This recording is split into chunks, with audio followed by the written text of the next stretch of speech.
이제 잠시 후면 첫 개표 데이터가 중앙선관위에서 저희 채널A 선거 상황실로 넘어옵니다.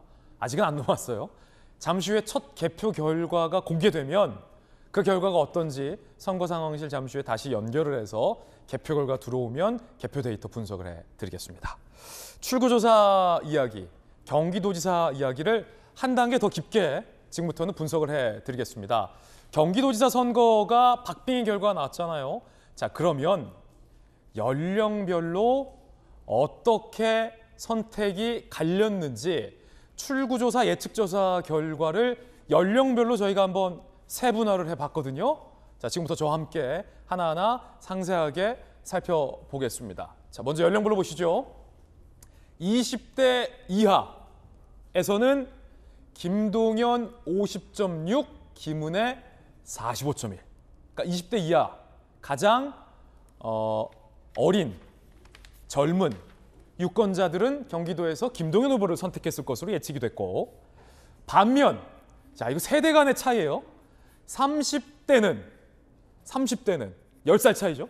30대는 김은혜 후보를 50.0%로 선택했을 것으로 예측이 됐습니다. 자, 그러자 40대들은 또 선택이 바뀝니다. 왔다 갔다 해요.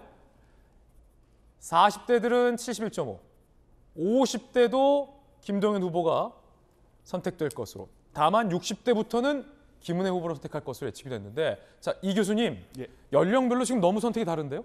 예. 어떻게 보십니까? 이게 뭐 오늘 선거만의 문제는 아닌 것 같고요. 지난 대선도 그렇고 지금까지 한 최근 몇 년 동안 그 선거 여론조사 결과를 보면 한국 유권자들이 세대에 따라서 연령대에 따라서 정당이나 이념 성향이 좀 엇갈리는 게 저희가 확인할 수 있었거든요. 그래서 보시면 아시겠지만은 60대 이상의 장년층 같은 경우에는 상당히 보수적인 성향이 강하고 국민의힘 지지 성향이 안정되게 드러나고 있고요. 예. 반면에 40대 되게 눈에 띄죠. 보면은 그 40대가 어떻게 보면 가장 강력한 민주당의 지지층이었는데 이번 선거에서도 그런 경향이 그대로 관측이 되고요. 40대는 흔들리지 않았다. 예, 그렇습니다. 반면에 20, 30대는 최근 선거에서 약간 왔다 갔다 하는 모습들을 많이 보여줬는데 지난 대선과 마찬가지로 그 조금 20, 30대를 합쳐서 본다면은 그 보수 정당이 조금 더 유리하지 않았나 하는데, 만약에 우리가 더 자세하게 만약에 성별 데이터까지 함께 예. 본다면은 조금 차이가 있지 않을까 그렇게 생각합니다. 그렇군요. 자, 이현수 기자, 앞으로 이 정치적인 전망을 좀 해보면 정치적인 입지라고 우리 기자들이 흔히 표현을 하는데, 만약에 실제 개표 결과가 이번 예측조사대로 나오고 경합지 3곳 중에서 2곳 이상을 국민의힘이 가져갈 경우, 가정입니다. 그렇게 된다면 민주당 입장에서는 정말로 우려했던 결과예요.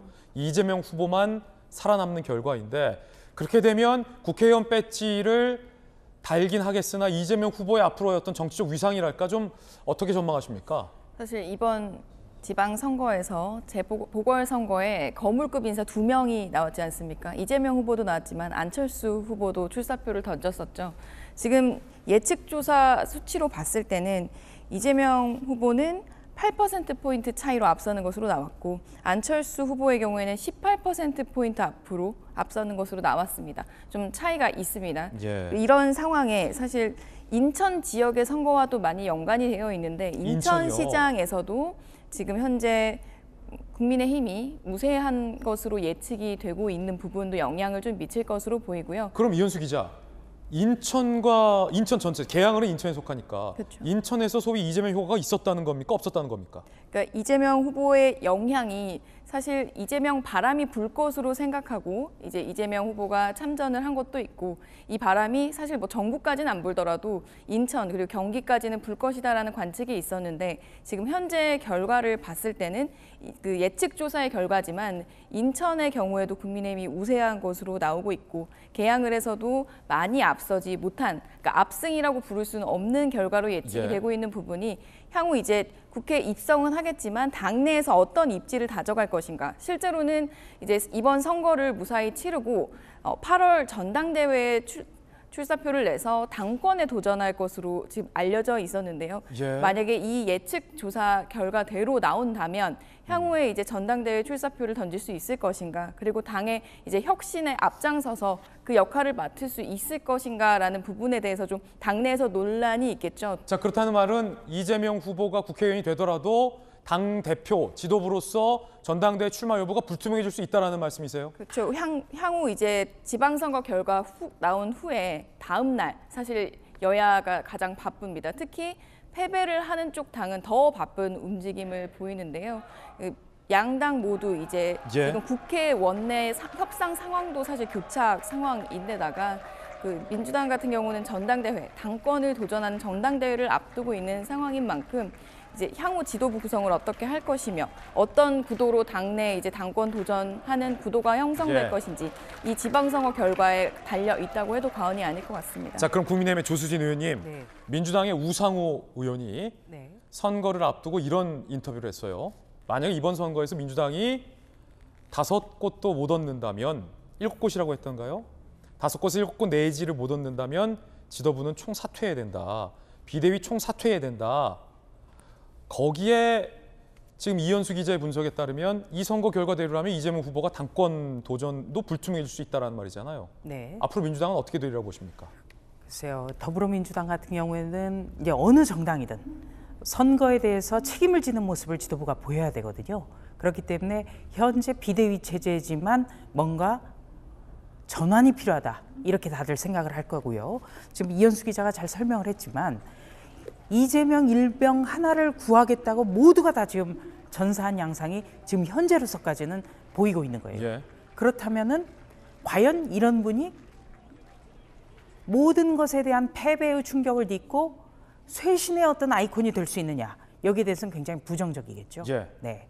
그런데 국민의힘도 이제는 집권당으로서의 면모를 갖춰 나가야 돼요. 저희도 마찬가지입니다. 지금까지는 대선한 뒤에 곧장 6.1 지방선거 및 국회의원 보궐선거가 있었기 때문에 집권당으로서의 어떤 면모를 정비하는 기간이 없었어요. 예. 저희도 마찬가지입니다. 자, 민주당의 홍정민 의원님, 물론 예측 조사는 예측일 뿐이다라는 말씀 서두에 여러 차례 드리고 있습니다만, 향후에 이제 당의 개혁과 관련해서 여러 민주당 의원들이 저희 김진애 돌직구 쇼에 출연해서도 대선 패배에 대한 책임을 현재 민주당은 지지 않았다라는 말을 합니다. 다시 말해서 지난 대선 패배에 책임이 있는 송영길 후보랄지 이재명 후보가 이번 지방선거에서 다시 한번 선거를 이끄는 중책을 맡으면서 이 같은 선거 결과가 이어질 텐데, 그러면 송영길, 이재명 지난 대선 패배에 책임 있는 주요 거물들이 자 이번 선거 이후에 정치적 입지 어떤 변화가 있으리라고 보십니까? 어려운 질문이긴 한데. 예, 많이 어려운 질문이네요. 예. 아마도 잘 판단하시리라고 봅니다. 예. 뭔가 민주당이 쇄신의 길에 접어들 거라 보십니까? 반드시 해야 한다고 생각합니다. 예.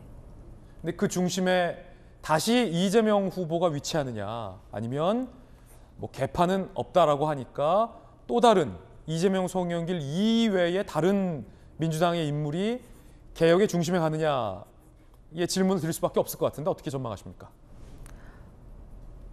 당원분들도 그렇고 우리 의원님들도 많이 이런 상황에 대해서 다 알고 계셔요. 그래서 정말 이번에 선거 치르면서 많은 의견을 들었고 당원분들에도 또 국민분들의 쓴 소리도 많이 들었습니다. 아마 다들 같은 마음이실 거예요.